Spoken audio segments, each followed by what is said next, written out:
இது உடச்சி நோய் உப்புமா செய்யலான்னுட்டு வீட்லேயே தயாரிக்கிறேன். உடச்சி நோய் தயாரிப்பது எப்படி பாருங்கள். இந்த பாருங்கள், அரிசி இது கழுவி காய வச்சுருக்கேன். 1 கிலோ அரிசி இது பாருங்கள். இந்த ரவை மாதிரியே உடச்சி வச்சுருக்கேன் பாருங்கள்.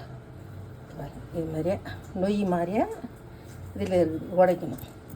இதை பாருங்கள், இது கடலப்பருப்பு 1 கிளாஸு, இது 5 கிளாஸு, இது 1 கிளாஸு, 4க்கு 1 கூட போடலாம்.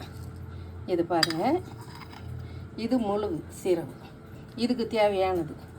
இது என்ன செய்யணும், இந்த பருப்பு 1 2மா உடைக்கணும்.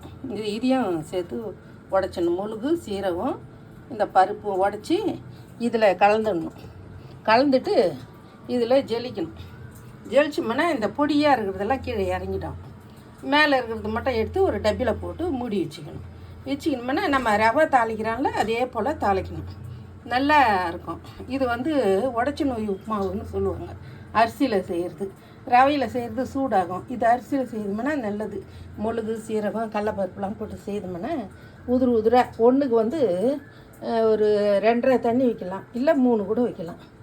2 அரிசி பொறுத்து நம்ம அரிசி கேனமாக நல்லா தாங்கோன்னாக்கா 3 வைக்கலாம். திட்டமாக இருந்ததுன்னா இப்போ இந்த அரிசினாக்கா 2.5 வச்சா போதும். இது பச்சரிசி நான் செய்துன்னு இருக்கிறேன்.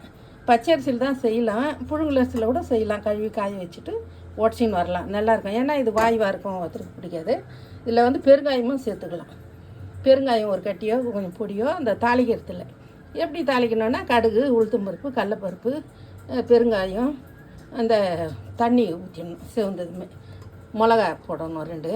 1 கிளாஸுக்கு ஒரு மிளகா போட்டால் போதும். மிளகா இது முழுகு சீரகம் போடுறதுனால 1 கிளாஸுக்கு 1 மிளகா காஞ்ச மிளகா போடலாம், இல்லை பச்சை மிளகா போட்டுக்கலாம், நம்ம இஷ்டம்தான்.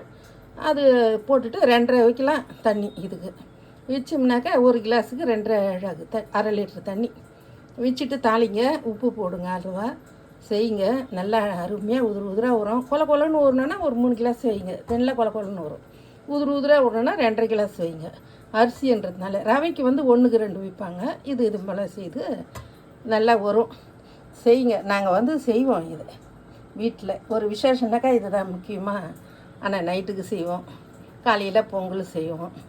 அதுமாரி அது செய்கிற பழக்கம். அது பாருங்கள், செய்யுங்க, நல்லாயிருக்கும். செய்து பாருங்கள். ரவை சேமியா நூடுல்ஸுன்னு சாப்பிட்றத விட இது போல் செய்து வச்சுக்கணும்னா நல்லது. இது ரேஷன் அரிசி தான் நாங்கள் வாங்கியிருக்கிறேன். நான் இதில் தான் பயன்படுத்துகிறேன். நல்லா இருக்குது பாருங்கள். இதை உடச்சி வச்சுருக்கிறேன். உடச்சிட்டு இதில் ஜெலிச்சு ஒரு ஸ்டோர் பண்ணி வச்சுக்கணும்.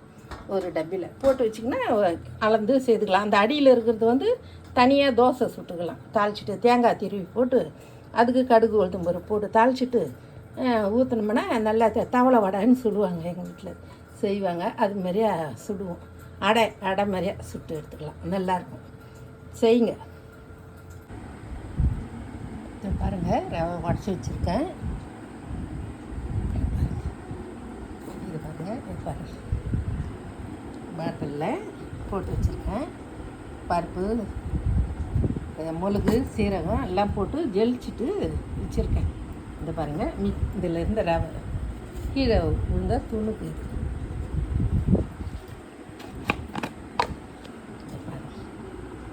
இது கொஞ்சம் தான் கிடச்சிது.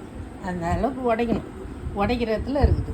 நைஸாக போட்டு உடைக்கணும். கொஞ்சம் தான், ஒரு 1/2 கிளாஸ் இருக்கும். அது பாருங்கள், இதுதான். இது உப்புமா நோய். இது ஜெயிச்சு வச்சுருக்கேன். இது போல் இருக்கும். இதை அளந்து உப்புமா செய்யணும். நல்லாயிருக்கும். செய்யுங்க.